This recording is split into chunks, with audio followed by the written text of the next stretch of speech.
Service members stationed throughout this region have terminated 83 major terrorists operating across Iraq, Syria, and Somalia, including the #2 just recently global leader of ISIS.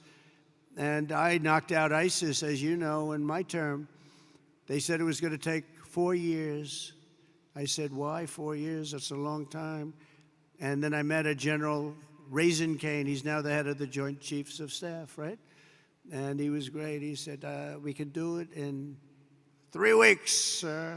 I said, well, I was told 4 years, General, by your television generals in Washington, D.C. And he didn't want to be disrespectful to them. He said, sir, I'm telling you, if you want, we can do it in 3 weeks. And that's what he did. He knocked out 100% of the ISIS caliphate in 3 weeks.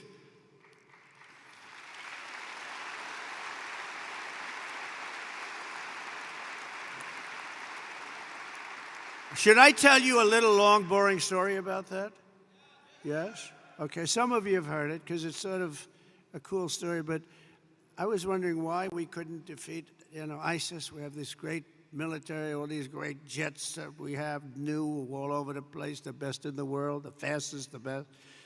And I went out and I said to a certain general in Washington, D.C., a television general, not much. There's a real general on television. You have the television guys and you have the real generals. And I said, General, how long will it take us? Because it doesn't make sense. We're spending a lot of money on defeating ISIS, and they don't have great equipment. They, in many cases, don't even have equipment. They're vicious, and they are good fighters. We always have to respect that. Sir, it'll take at least 5 years, sir. I said, 5 years? That's a long time. You mean we have jets, they have knives, and it's going to take 5 years? Yes, sir. I said, I don't really believe that. So I did something that I've never done before. I said, I want to go to Iraq, and I want to meet with the people in Iraq because maybe they're different, but I couldn't understand how a large and powerful terror group could last so long. And so I scheduled a flight, meaning I left at 3 o'clock in the morning. It was pitch black.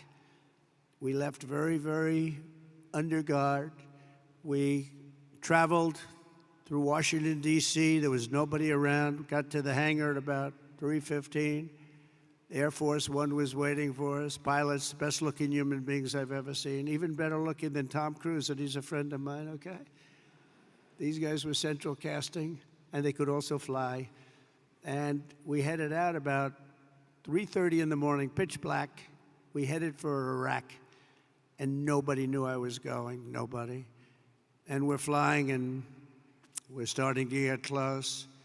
And they come to see me, and they say, sir, we have a problem. What? We're flying over enemy territory very soon, sir. Could we please turn off your lights? I said, my lights?